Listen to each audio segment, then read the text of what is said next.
کیا دجال اسی دنیا میں کسی جگہ پر ہے؟ اور وہ کون لوگ تھے جنہوں نے دجال کو دیکھا؟ اور وہ جزیرہ کہاں ہے جہاں دجال کو دیکھا گیا؟ اس بارے میں بہت سے لوگوں نے تحقیقات کی، مگر کوئی بھی ان سوالات کے جواب تلاش نہیں کر سکا۔ دجال قوم یہود سے ہوگا۔ آدم علیہ السلام سے لے کر محمد الرسول اللہ صلی اللہ علیہ وسلم تک ہر نبی نے دجال کے فتنے سے اپنی اپنی قوموں کو ڈرایا ہے۔ دنیا میں موجود 3 بڑے آسمانی مذاہب اسلام، یہودیت اور مسیحیت ایک ہستی کا انتظار کر رہے ہیں جو دنیا کے لیے مسیحا ہوگا۔ بعض اسے امام مہدی اور بعض اسے عیسیٰ علیہ السلام کہتے ہیں، جو اس فتنے سے دنیا کو نجات دلائے گا۔ حضرت فاطمہ بنت قیس رضی اللہ تبارک تعالیٰ عنہ بیان کرتی ہیں کہ رسول اللہ صلی اللہ علیہ وسلم نماز کے بعد منبر پر تشریف فرما ہوئے اور فرمایا ہر ایک آدمی اپنی اپنی جگہ پر بیٹھا رہے۔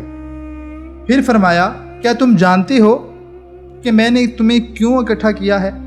وہ بولے اللہ اور اس کے رسول بہتر جانتے ہیں۔ فرمایا کہ تمیم داری ایک نصرانی آدمی تھا۔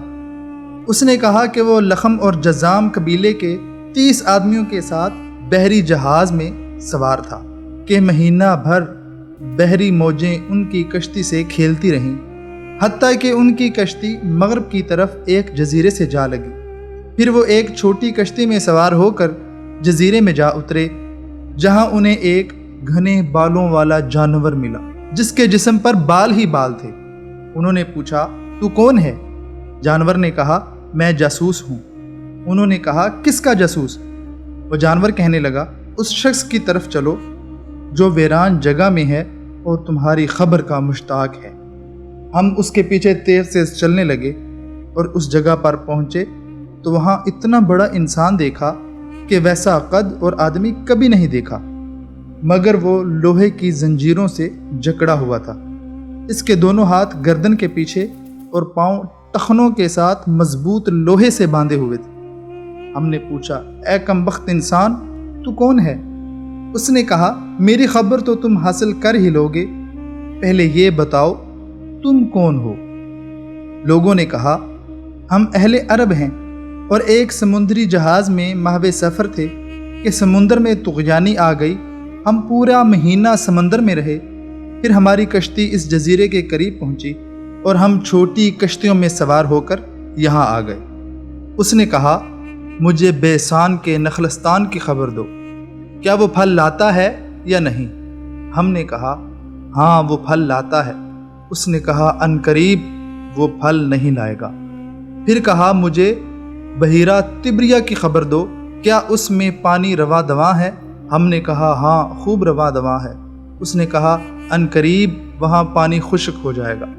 پھر اس نے کہا مجھے زغر کے چشمے کے بارے میں بتاؤ، کیا اس میں پانی موجود ہے اور لوگ اس پانی سے کھیتی باڑی کرتے ہیں؟ ہم نے کہا ہاں۔ اس نے کہا مجھے عرب کے نبی کی خبر دو۔